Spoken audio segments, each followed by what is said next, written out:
In the previous episode, we attempted the Exo Mechs, which actually turned out to be one of my favorite bosses. And I remember it being pretty good, but man, the Exo Mechs are freaking fantastic. It's such a cool boss concept. The fact that there's 3 of them and you have to determine like what you're gonna do between each one. Like, do you kill one over the other first because that changes the end of the fight and what loot, and it's awesome. It's awesome.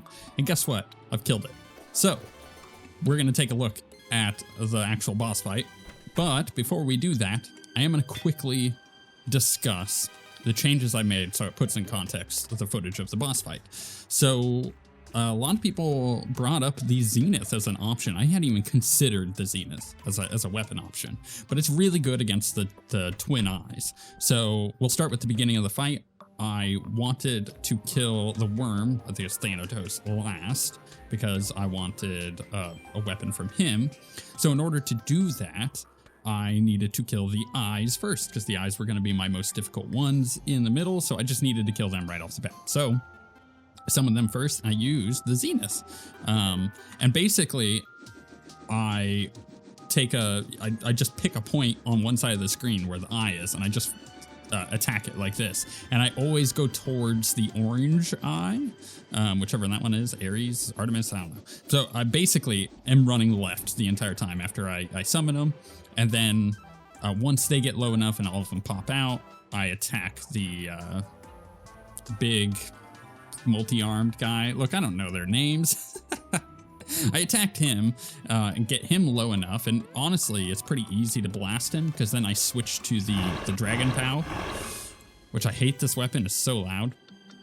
But I swapped this one, attacked the middle, as was the suggestion, which allowed all the projectiles to actually be hitting stuff, which was great. It worked out really well. And at that point, I start running right to kind of make up for the fact that, so I'm summoning the boss like off over here, right? But if I'm running left while fighting the eyes, I get pretty far off to the left. So during that next part of the fight, I'm trying to run as far right as I can. That's the idea behind it, at least. So once they get low enough that the eyes come back out, then I swap back to the Zenith, went straight for the eyes. Kill them off. You got to use your teleport. So the yellow one, just the green one basically doesn't exist. I like barely even focus on its projectiles. I just always go towards the yellow or the orange one or whatever. And then when the green one does its little like dash thing, I don't even notice it's doing it. But when the orange one does this, he does this little laser beam. I hated this thing in the previous playthroughs as well, where he sits in the middle and he does like a round laser beam, but he like moves at the same time. It makes it really hard to dodge. So that's when I just use my teleport and I just teleport over it. They die, I pick up their health, the worm comes out. Honestly, I'm half and half on the worm.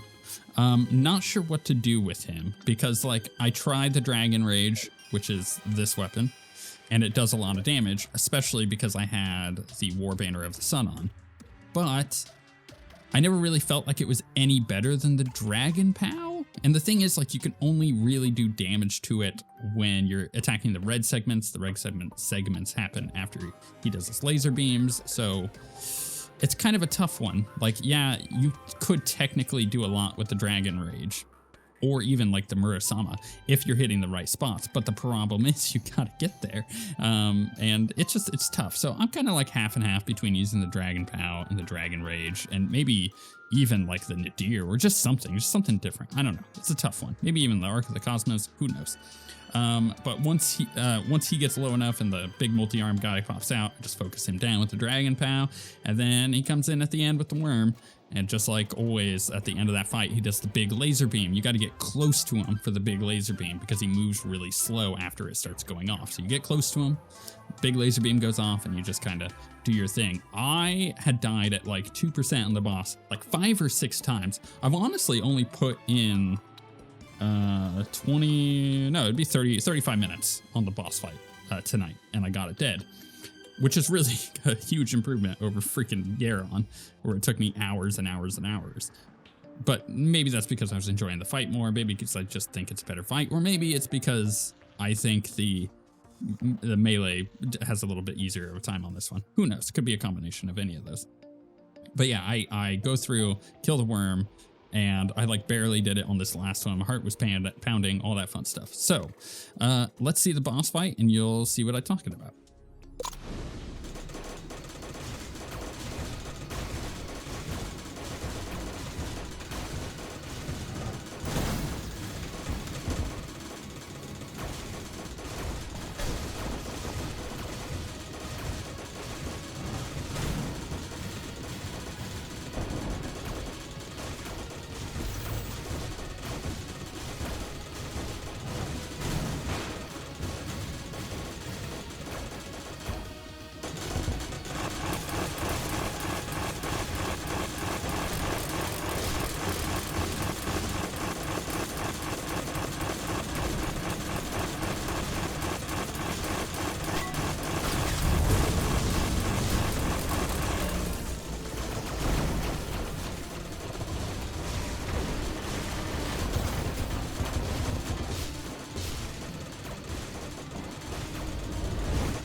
Now, it's an awesome fight. It's one of my favorites. And we can honestly redo it and kill the big multi-armed guy last and get a different weapon from him. I haven't opened this stuff up yet because I want to quickly read this. He says a bunch.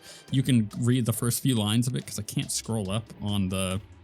It's just part of Terraria's text thing. It's unfortunate. But he says, something, something, something, nearly as disconnected to this land and its history as I am. Excuse my introspection. I must gather my thoughts after that display. This land has become stale and stiff with blood that has been spilled until now. You have also spilled blood, but it may be enough to usher a new age of what I do not know, but it's something I'm eager to see. Now you wish to reach the tyrant. I cannot assist you in that. Billy Bones the Golfer has arrived. It is not a matter of spite, for I would wish nothing more than to observe such a conflict.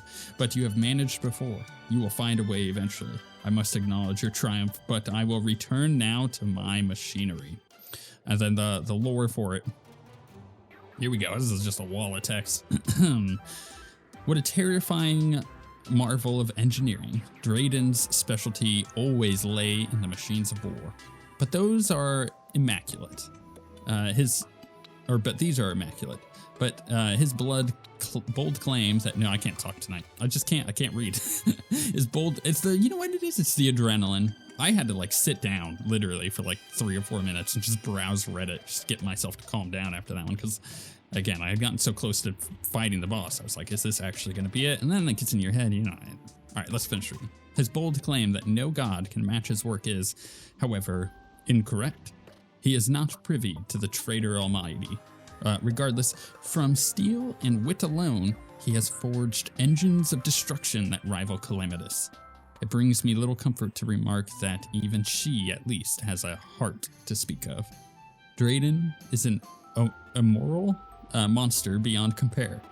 He is entirely devoid of humidity. Man, I wish, as a person who lives in Florida, devoid of humanity and compassion. With technology this incomprehensibly advanced, that's a weird way to say that. With technology this incomprehensibly advanced, he stands at the precipice of apotheosis. He can fabricate such dreadful synthetic nightmares at will. His resources must be nigh unlimited. Were he to lose his temper, if he even has one, all of life's hopes would be smothered in an instant, silenced by a torrent of silicone. Though perhaps you may leverage his unimaginable craft to your advantage and seek insight from it. All right, so yeah, we got the trophy, the Thanatos trophy.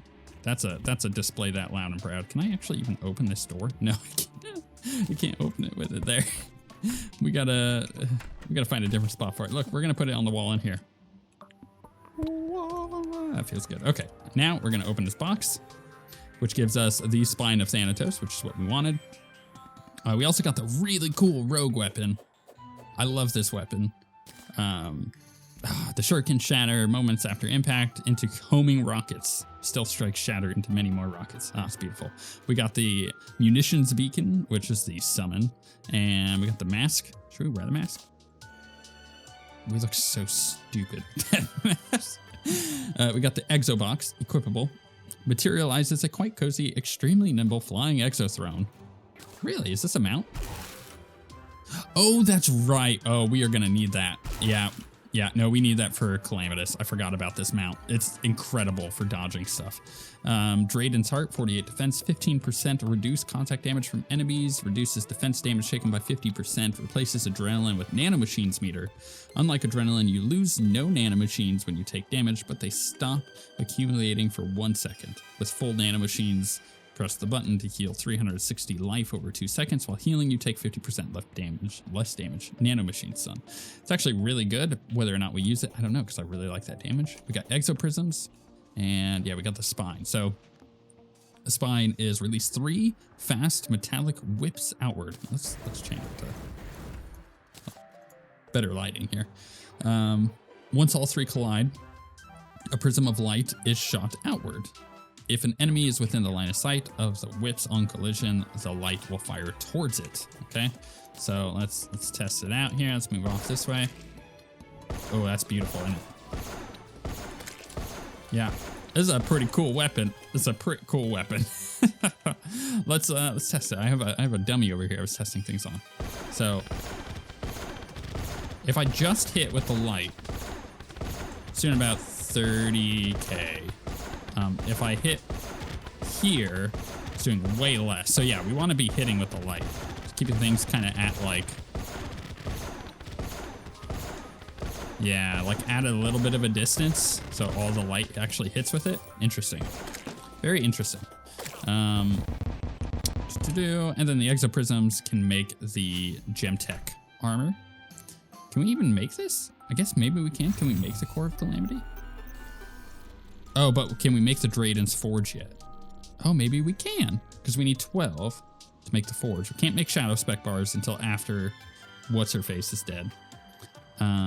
Miracle Manor, 1 is required for every exo weapon. Okay. So if I use this, I can make what? Melee, Exo Blade. But this requires... Interesting. What is this? Press left click to release multiple energy beams that home in on enemies and slice them on hit. Press right click to dash in the direction of the cursor with the blade. Enemies hit from the blade during the dash result in a massive damage and a rebound. Left click immediately after a rebound to perform a powerful slash that explodes on enemy hit. That's pretty good. Rogue, ranged, magic, rogue.